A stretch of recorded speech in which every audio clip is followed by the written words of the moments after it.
Well, wait a minute. Then, if I really want that in marriage, isn't it better to live together first?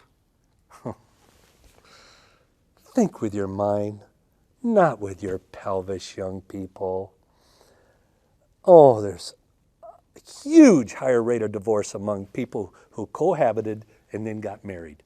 And a number of reasons. When you cohabit, you have a whole different level of commitment, totally different problems than you ever face level of commitment or anything in marriage. And you can't transfer from the cohabitation to marriage. You start all over again. And it's a far higher rate of divorce than for married couples. And you say, well, you got to do it to see if you can function. Look, the plumbing almost always works. Almost any penis will go in any vagina. That's not the problem. The problem is relationships. The problem is character, trust, respect. That's where the problems are, not in the plumbing. 25% of women get pregnant during cohabitation, no matter birth control pills, what? Children. And often it is devastating. I often ask my students, high school seniors, 17 and 18 years old, is it okay to live with somebody before you get married? And it's amazing how many people think it's okay. Do you know that studies show between 40 and 60%, if you live with someone before you get married, you are between 40 and 60% more likely to get a divorce than if you don't live with that person.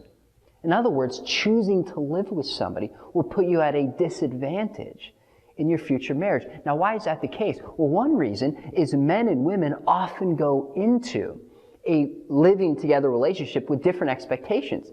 Men think it's a step to see if they want to commit. Women see it as a step closer to commitment. The other thing is people think when you live with somebody, you're getting kind of a foretaste of what marriage will be like, but the very things that make marriage work are absent when you're simply living with somebody. So one of my friends put it to me this way. He said, when you're living with someone, it's like you go in a room, you lock the door behind you, and you take the key and you kind of put it in your pocket. When you get married, you go in the room, you lock it, you take the key and you throw it out the window. You see, when you get married, there's a level of commitment. We say, I love you, and I'll stand with you, and I'm committed to you, period. And it's that level of commitment to one another that helps transcend difficult circumstances and make a marriage really work. If you take a fish and you put it in a fishbowl with water, this fish will be fine. It'll be able to survive and live because it's in the confines of this fishbowl and water, and it has everything it needs. But what if this fish is like, hey, I want to be free. I want to be able to do whatever I want. I don't want this boundary of this bowl. I want to, live life to the fullest or whatever. So if you take a fish out of a fishbowl, you toss it out and let it be free and let it do whatever it wants, it's going to die, obviously, because it needs water and it needs the protection of the bowl to live. And that's how marriage is. And people often think, oh, it's a bad thing. Like, oh, how, it's taking away from my freedom to wait until marriage to have sex. And what it really is doing is it's providing life. It's providing safety and protection and full enjoyment when you're able to wait until you're married to have sex and have sex only within the confines of marriage. It's such a sense of protection.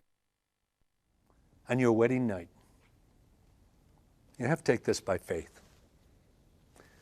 On your wedding night, experience is the last thing you need. It's far better to get the experience together. It really is. I think anyone who has premarital sex is robbing their future spouse of a phenomenal area of growth together, of learning what arouses each other, everything, learning to be maximum when it comes to sex. And you can't transfer what you've done with somebody else to your marriage bed. You cannot. Here's the key. On your wedding night, be an amateur at sex and a professional at relationships. This is why a book was written once, Sex Begins in the Kitchen. Meaning, not that you lay on the floor and have sex, but it means relationships.